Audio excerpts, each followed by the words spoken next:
બંધારણ માટે ભેગા થયા છો અને એવું બંધારણ બનાવો કે મેં કીધું એમ આપણા ધર્મના ચારે પાયા એક કરી નાખો. મેઘનાથ બાપા, સદારામ બાપા, ભાતીજી મહારાજ અને વીર માતા, આ ચાર પાયા એકે થઈ જાય ને તો ગુજરાતમાં કોઈની તાકાત નથી કે તમને ક્યારે પાછા મળી ગઈ. અને એ સ્થિતિનું નિર્માણ કરવા માટે કરીને મેં અગાઉ કીધું એમ કે તમામ સમાજો પોતાના સમાજના કામ માટે એક થાય છે.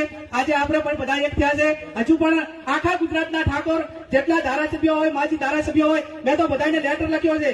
હમણાં તમને બધાને મળશે, ધારાસભ્યોને બધાને, કે ભાઈ હવે તમે આમાં રાજકારણમાં તમારે જ્યાં જે તમને જે ફાવે એ કરજો, દેશનું જ્યાં ફાવે એ કરજો, પણ સમાજની વાત આવે ત્યારે બધા એક તો નહીં. શા માટે? કે આપણે બીજા કોઈ સમાજને કોઈને હેરાન કરવા માટે નહીં. આ ક્ષત્રિય કોને કહેવાય, ઠાકોર કોને કહેવાય? નાનો નાનો સમાજ એ ગામમાં ક્યાંક ને ક્યાંક બેન દીકરીની સુરક્ષા માટે એ તમારી પાસે અપેક્ષા રાખે છે.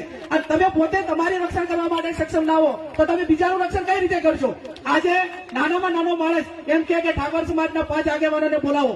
આ વાત આખા ગુજરાતની અંદર જયારે ઉભી કરવાની છે ત્યારે આવો આપણે સૌ સાથે મળીને સમાજના કામ કરીએ, વ્યસન મુક્તિના કામ કરીએ, શિક્ષણના કામ કરીએ. અને આજે ખર્ચા છે એ ખર્ચા કાપીને તાલુકે દીકરા અને દીકરીઓને ભણવા માટેની હોસ્ટેલોનું નિર્માણ થાય. હું અભિનંદન આપું અલ્પેશભાઈને અને એમની ટીમને કે ગાંધીનગર મુકામે એ 3 વીઘા લાખોની કરોડોની જગ્યા લઈ અને ખાતમુહૂર્ત એ આ 26 તારીખે કર્યું છે.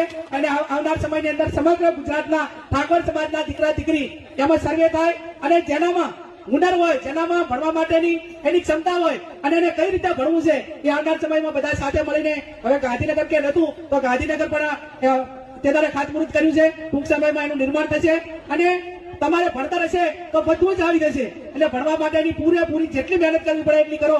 ફરી પણ એમ કહું છું કે જેને પણ આવેદન પત્ર આપીને આ વ્યસન મુક્તિ માટેનું કામ કર્યું છે એટલે હું સંપૂર્ણ રીતે ટેકો આપું છું. ફરી પણ પોલીસને એમની પાસે અપેક્ષા રાખું છું કે તમે ગુના કેસ કરો, તમે એફઆઈઆર કરો, તમે બુટલે કરો, સામે પગલા લો, એમની પાસેથી હપ્તા લેવાનું બંધ કરો અને જ્યાં ન્યાય આપવાનો હોય ન્યાય આપો.